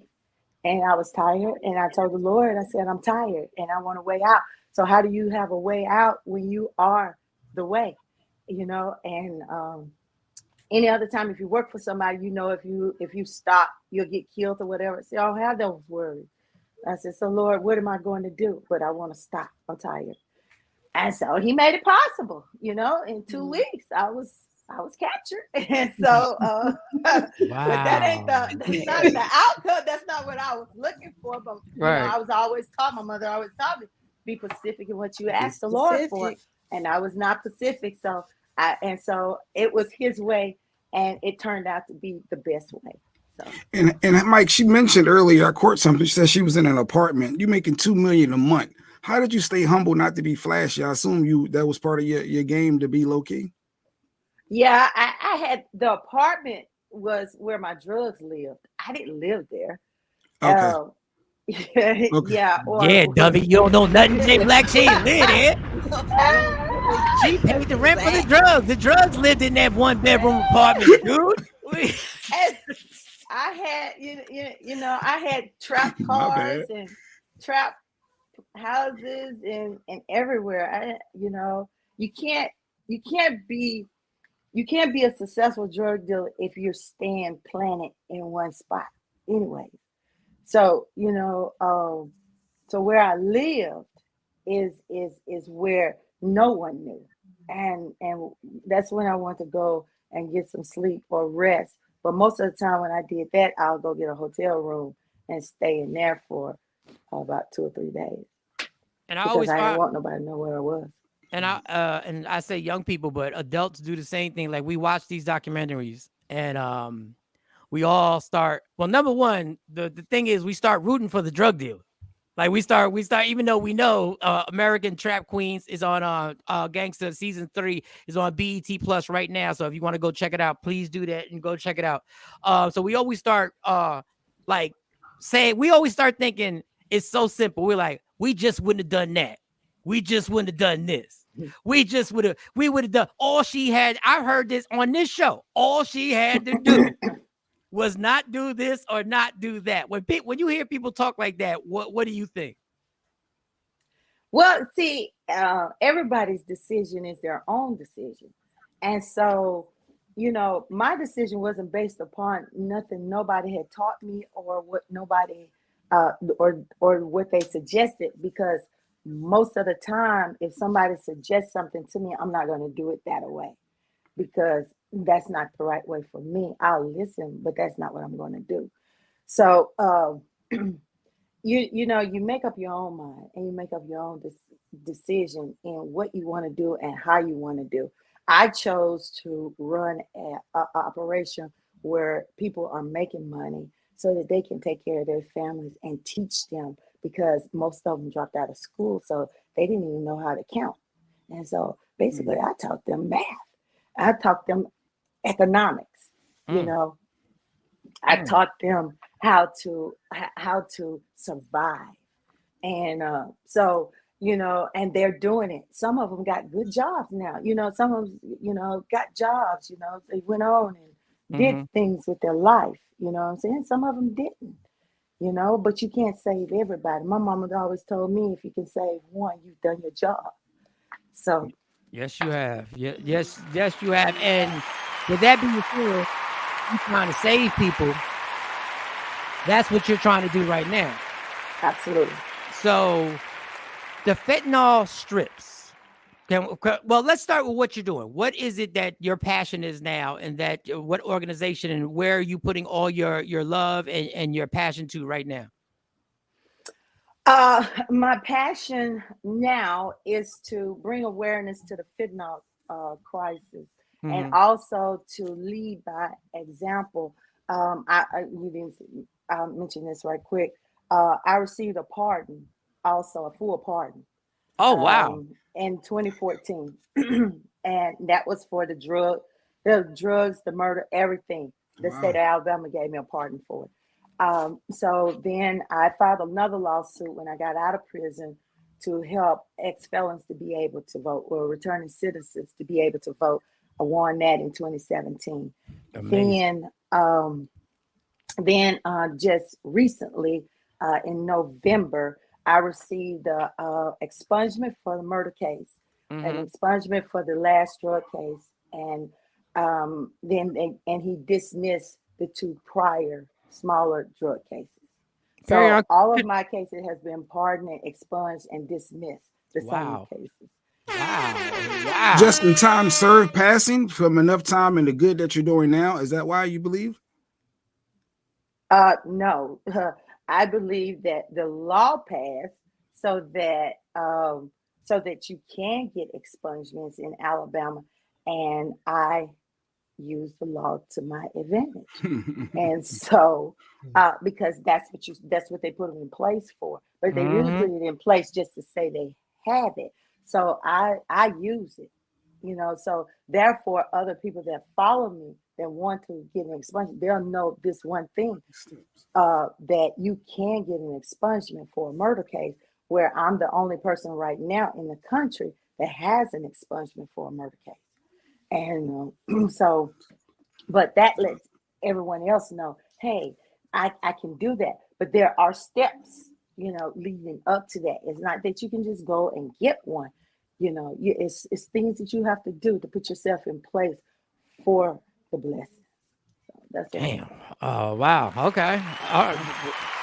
Well, you just dropped something on this show that I don't think anybody has ever heard of, anybody even knew existed. And that's what makes you. But now with the battle against fentanyl, because I want to make sure people understand what you're doing right now, and people get how important this movement is right now. The same way that you figured out and you used the laws, that a lot of people that didn't know about the laws. A lot of people don't know about. Most people know about the fentanyl epidemic. Once again, I've been in rehab once or twice, so I knew about the fentanyl epidemic and everything, and these young people dying by the hundreds, the thousands. And just recently in New Jersey, where I reside at, 3 young ladies overdosed in their car off of it at the mall. They were at the mall. They overdosed and died in their car. So these strips that you have right now, can you explain what these fentanyl strips are for? Okay. Well, they're illegal in most states. There are only 21 states that allow the fentanyl strips. And so what we're doing is to bring awareness about the fentanyl epidemic. And everybody know that it's on all the news. But what they're not telling them is that there are fentanyl test strips that could be used and given out, that at least when a person is about to do the drugs, they could test it first to see if there's fentanyl in it. If it is in it, it's that person's choice if they want to continue and take the drug, or they could dispose of it, and get drugs that don't have it. We can't right now. You can't stop people from doing what they want to do, but at least you can make it safe for them. So therefore, we can stop the deaths. And once you stop the deaths, then therefore you can implement my book, Criminal Thinking Reform, and reforming their thinking to not to do, to start realizing what they were doing were actually killing them. But while they're in the high moment, there's no way you're going to be able to do that. And then most of them not living to even reform. 15 years ago, did you think when you were in well, I don't know how many years ago, when you were in the height of moving the weight and living that life, did you ever think there'd be a time when you'd be on the other side trying to stop people from doing drugs? Oh, absolutely not. And I sold drugs for 30 years. So, Okay. and I've been out the game probably about that long, almost that long. No, about probably about 30, 15, 20 years now. But no, I didn't. Because it was my thing at that time is to get people on drugs, therefore building my client base. And then hey, I've messed up a lot of people's lives. You know what I'm saying? So let me rectify my wrong and in helping others. I can't change my past, but I can change the future, and I can make it better, at least by bringing awareness, especially to this deadly drug. So the pushback, obviously, with this fentanyl strips is going to be the same pushback that has been forever. Like my family was affected by the AIDS virus, and people were trying to get clean needles out to people.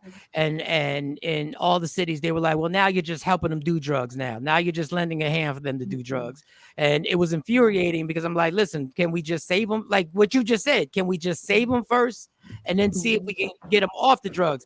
Is that the pushback that you've seen with the strips that you were talking about?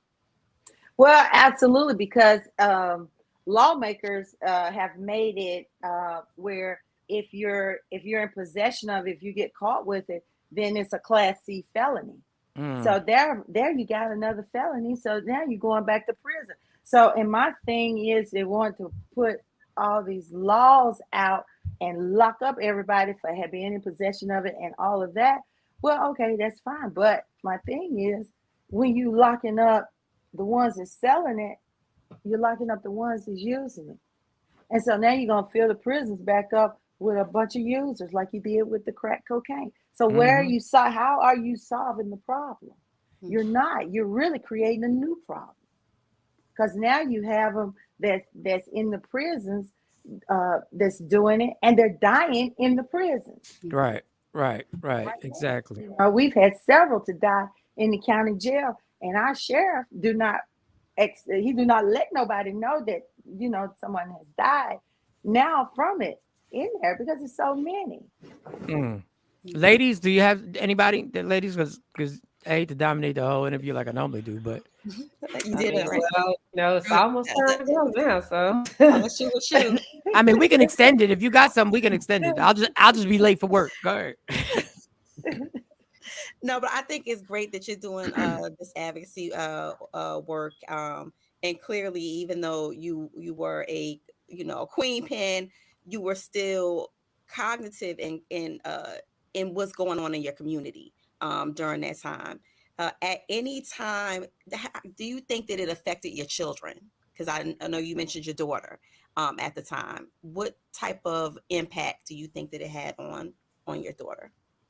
When I was in the game, oh, absolutely none, because she didn't even know.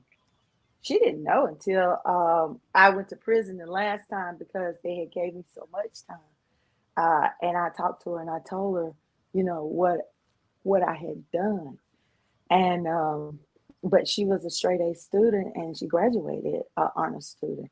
And so my dealings didn't affect her any because she wasn't exposed to it.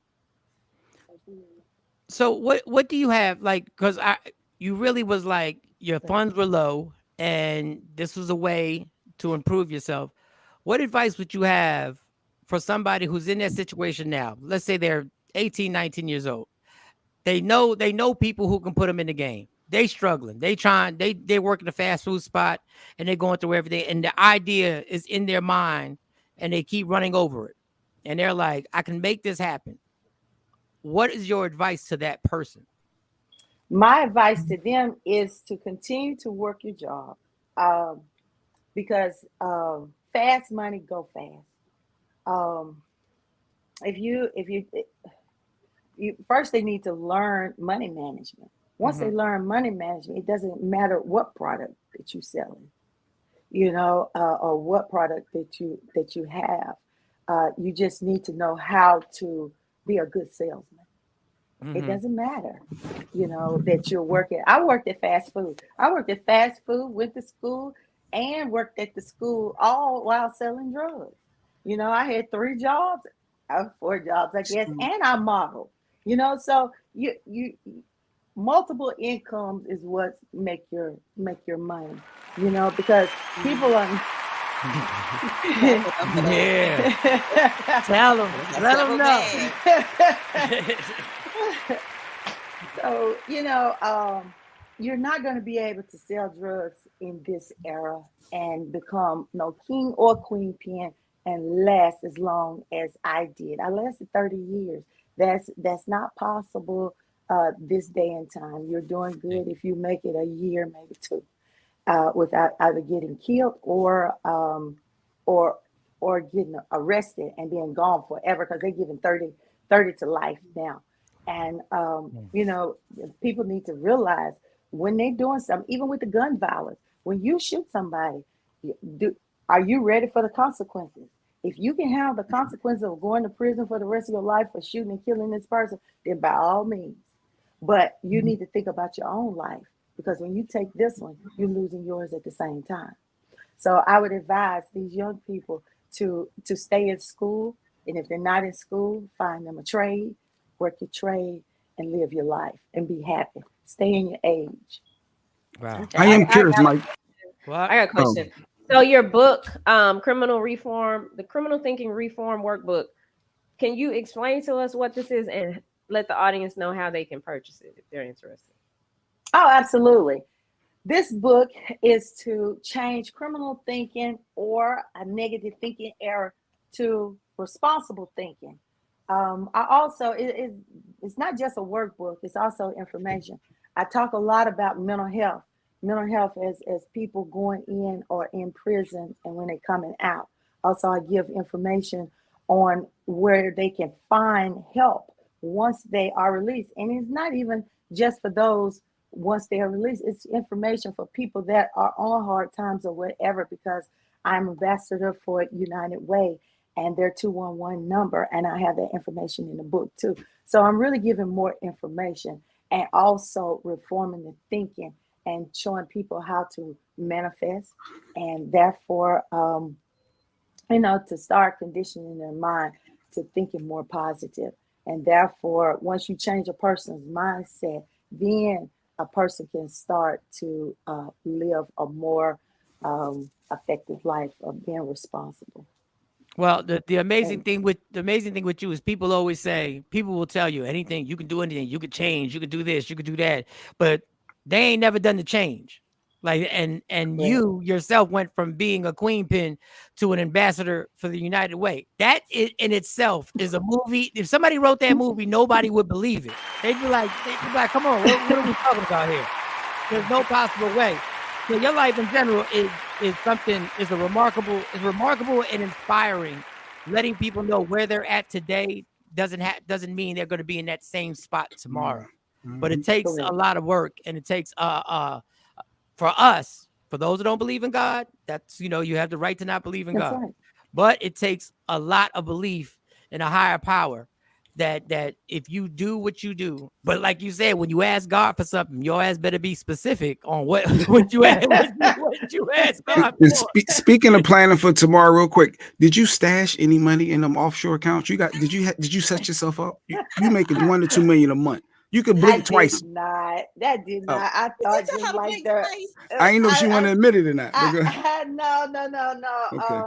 The money that I did have stashed away, I had left in the storage, because I had to start putting it other places when I lost my grandmother. And so the guy I was dating at the time, when I went to prison, he went in there and sold everything in my storage, and of course he got the money or whatever. So no, so I came home with nothing. So you came home with nothing. I came home with my freedom in my life, which is a lot. That's and so you had to start it all over. You had to start, and peace of mind. So you had to start from square one and build your life all the way back up, correct? Well, yeah, but I had some help. My grandfather bought and paid for me a house and bought me a car and all that kind of stuff. So I didn't have those type of barriers as for getting started back. And then the commissioner, Bob Harrison, he got me a job working and it was in a plant, but I was making really good money, more than minimum wage, and so I didn't have those type of barriers, and I had people that was pulling for me and helping me, even in the judicial system. I had those people, they were helping me. I had some help. So let's run everything down. You are obviously doing speaking engagements across the country. Are you speaking to people? We're getting ready to do that. I hadn't been, because I had been focused on getting the book wrote and published. So I took a year off to do that, and so now we're ready to hit the trail running to bring awareness, especially to this fentanyl crisis. It's been a pleasure. I want to thank you. I wish if you have time, I wish we could bring you back if you have time. And we need to have you like at the beginning of the show and just have you for the full 2 hours. And so we can get more deep into, we did get into a lot, but let's run down. You can check out your documentary on BET Plus, Trap Queens, season 3. I think that season two. You have Criminal Thinking Reform, the book that you have out right now. If somebody wanted to book you for an engagement to speak, how could they contact you? Is there some way? Is there a website? Is there an email? Is that something that you would be willing to give out so people, because I know people want to hear you speak. Oh, absolutely. You can get the book, and you can request to book me on PerrionEnterprises.com. And the book can be purchased anywhere in the world that books are sold, anywhere. And you also can purchase it up from my website as well. But yeah. Thank you so much for spending this time with us, and we hope to see you again. We hope to have you on the show again. Blessings on every single thing that you attempt to do, because whatever you attempt to do, you will succeed at. So, and we need you. I know there's a lot of pressure. But we need you to make this legal in every state, them fentanyl strips. We need that push so that these young people stop dying at the rate that they're dying at. And and thank you so much, ladies and gentlemen. Perrion Roberts, ladies and gentlemen, Perrion Roberts. Jay Black trying to get her to talk about offshore accounts. No, Jay Black out of line. I thought there was legit questions that people were thinking. Yeah, like she was gonna be like, oh yeah, by the way, I did stash some offshore accounts over here. And that's why I said she could just blink twice. Just blink fast, like twice. The fuck are you talking about? You know what I really wanted to ask her, because Kathy Black said in the comments, has she ever ran into the guy who stole her money while she was locked up? I wanted to ask, like, once a gangster, always a gangster.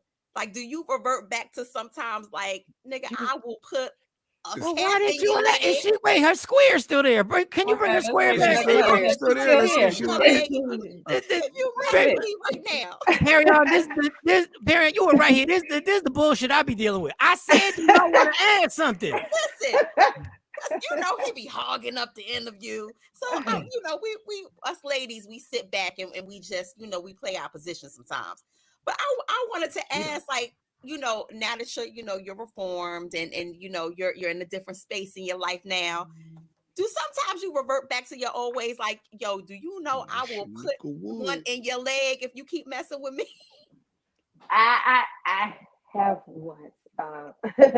And that wasn't nobody. It was in a neighborhood that I moved into is mostly white, and so they don't want blacks here. And so I had some problems with the older gentleman, to the point that I had to just let them know that I wasn't the one that they need to be Coming after. Google me, bitch. Like, you got BET? Y'all didn't see Trap Queens too? Like, do you know who I am? Like, yeah. he had So, those movies. to the point he had me arrested. Yeah. Oh wow! What? He lied. Yeah, he lied. He went to the magistrate and told him that I cursed him out and threatened him with a 2x4. And what he didn't know is that everybody at downtown knows that my choice of weapon is not so. It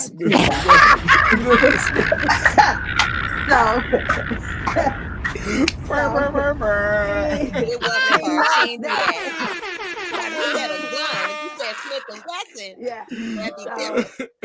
And they were very proud of me that I didn't, because I wanted to, I asked him. I just asked him a question. I guess he felt that I was threatening or whatever. I just asked him, did he like the 4th of July? That's all I asked. It was subtle. I didn't get a response, so we're living happily ever after. Yo, just when I thought I wasn't scared of her no more, bam! Right back to it. I'm back to being scared of it. But no, I don't. I try to just I let the Lord handle people. I because that's not my place.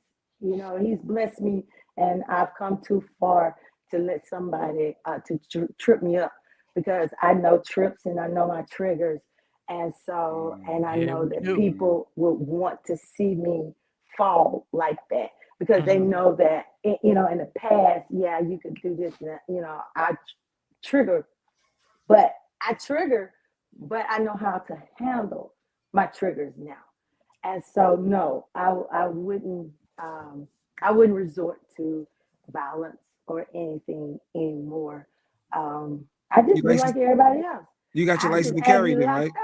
You licensed to carry now that you got your pardons, right? Yeah, but I don't.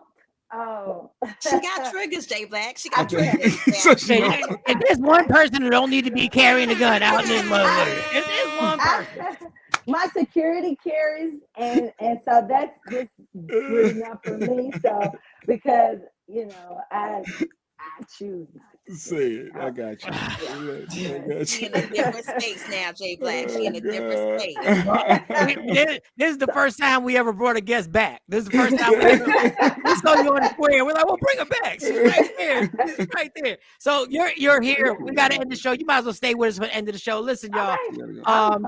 The CW33, you already know the TV show. You already know Shawnee on air Saturday, followed by Big Bink's Break Room, followed by my show, The Michael Shawn, even though it's all our shows, The Michael Shawn Show. So make sure y'all check that out. You can also check out this interview whenever you want to. You can check out anything we do on the CW33 right there on YouTube, Media Room 360 TV. That's all you got to do is get on there. The content is there. Don't forget, Charleston White is on the show tomorrow. Charleston White will be on the show tomorrow, so I know he'll get things popping as he normally does. So as we close as usual, love me for who I am, not who you want me to be, because I can never be that. And understand there's only one thing in life that's guaranteed. It will end.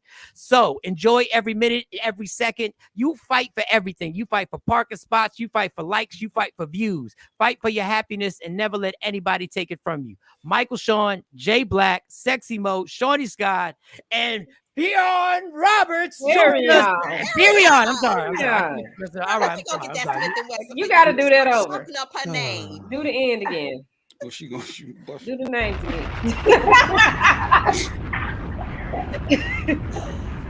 I'm sorry, Perrion. That's okay. Don't shoot me. Don't shoot me in the leg, please.